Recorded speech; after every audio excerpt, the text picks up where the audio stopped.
This is the Lone Crater YouTube. We hope this video helps. In this video, I will show how to make pesto mushroom sandwich. Start by gathering cremini or button mushrooms, basil pesto, good bread, mozzarella, olive oil, and salt. Slice mushrooms and bread, warm your skillet, and have a spatula ready. You will learn quick sautéing, assembly tips, and grilling tricks that create a melty, flavorful sandwich every time. I'll keep steps clear and friendly so you can cook with confidence. Heat a skillet to medium and add a drizzle of olive oil so it shimmers. Add evenly sliced mushrooms in a single layer, resist crowding, and let them brown before stirring to build flavor. Cook until their liquid reduces and they caramelize slightly, then finish with salt and a pinch of black pepper. This creates a rich, savory base that pairs perfectly with bright pesto and gooey cheese on the sandwich.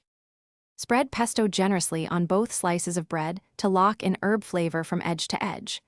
Layer mozzarella, the sautéed mushrooms, and a handful of fresh greens if you like a peppery bite. Butter the outsides lightly and grill in a skillet or sandwich press, pressing gently until the bread is golden and the cheese has melted through. Slice on the diagonal and let it rest briefly so the filling sets for clean, tasty bites. Thanks for watching. Consider subscribing if we helped you.